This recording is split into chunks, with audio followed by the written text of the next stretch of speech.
Alright, what is going on, guys? Got another video here, and I feel like this one's going to be a little bit of a debate here. I'm thinking most of you guys are going to agree with me, but I'm also thinking some of you guys are going to disagree with me. But that's good. It's all fun in the, you know, that's the whole fun in it. But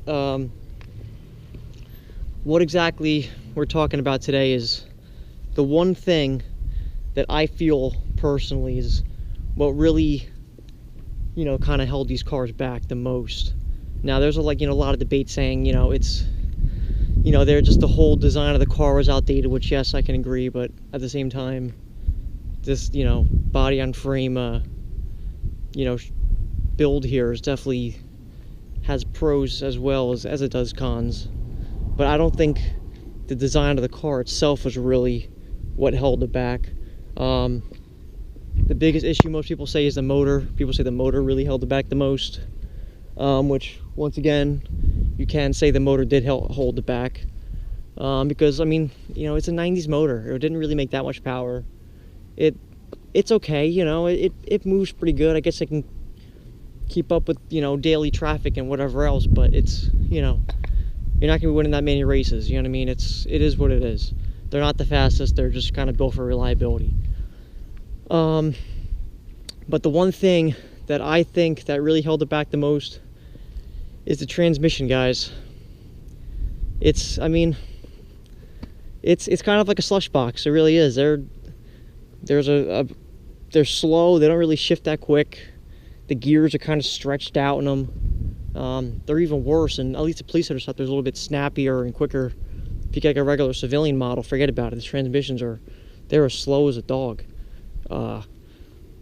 It's the transmission, guys, that really held these cars back, at least in my opinion. Not even the motor. I'm almost willing to bet money that if you put a more modern transmission in this car, like a 6-speed or 7-speed automatic, it would make this car way more responsive, way quicker than what it is now. Because I mean, it's not necessarily the power and the motor that is what's going to completely hold the car back. I mean, even gearing. If you were to put different gearing in the car, this would waken it up a little bit, like higher gears, like 410s or something. You could definitely get a quicker time with them. But it's really the transmission that I feel that really held them back. Like the Buick over there, for example. I think it has like a 7-speed automatic, whatever it is. Has way less horsepower, less torque. The car is a little lighter, granted. But it's almost the same speed as the Crown Vic here. In fact, 0 to 60, they're probably about the same. Like if we were to drag race, me and my grandmother, which that would be a hysterical video, me drag racing my grandmother, but if we were to drag race, we would probably be neck and neck. I don't think I'd beat her, and I don't think she'd beat me. I'm pretty sure it'd be a pretty close race. But even though I may weigh a little bit more, I have more power and I have way more torque. But you can't lay down the numbers, guys, if you don't have, a transmission that shifts quick, or, like the old Power Glides, the old Chevy Power Glides. Those those cars go slow as a dog. They are super slow because they only have 2 gears, 2 speeds. So your last gear is so stretched out. I don't know.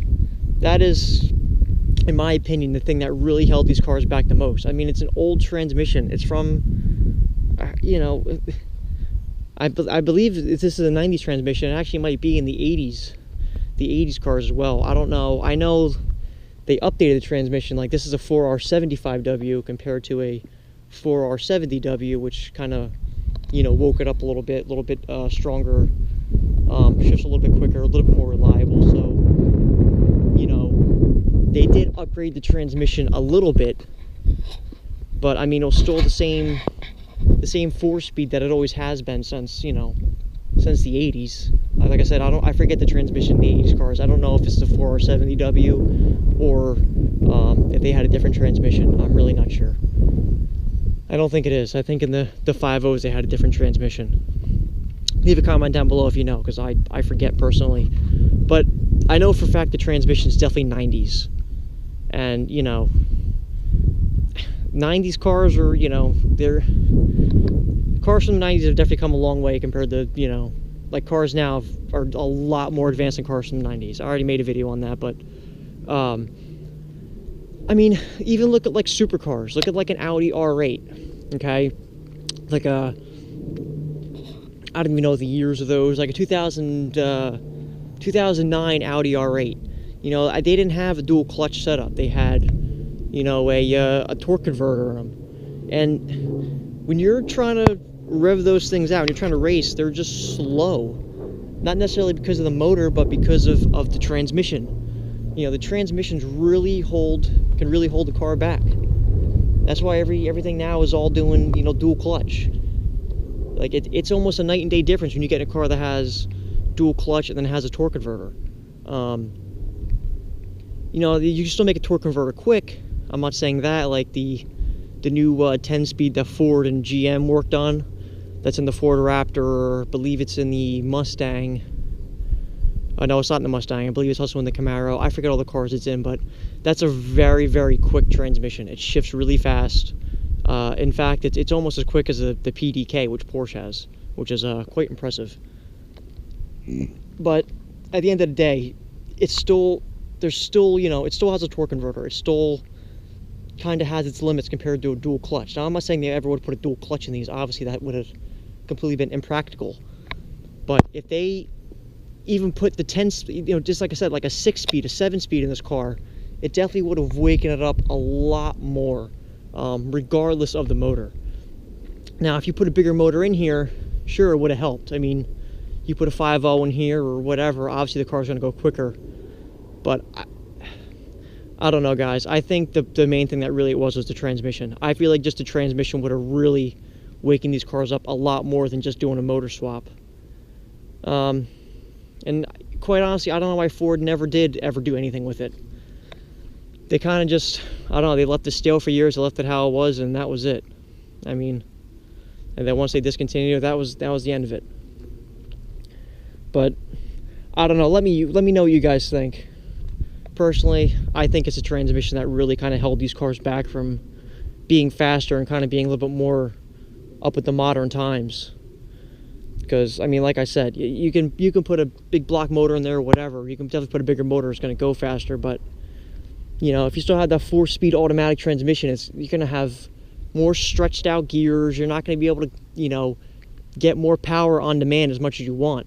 Now, for a 4-speed, these do, I mean, they do shift pretty well for a 4-speed. I mean, these cars have very good power deliveries. But that's just because, you know, of the transmission. That's like the way the transmission is built. They build the Police Interceptors a little bit more, you know, they have them, how do I explain it? They're a little bit more torqueier. You know, they're a little bit firmer shifts. You know, the regular Grand Marquis or whatever, they are just slow. They are dogs. But I don't know, guys. Let me know what you think. That's just my opinion on it. Alright. Make sure you guys like, comment, subscribe. And I'll see you guys in the next video. Take care.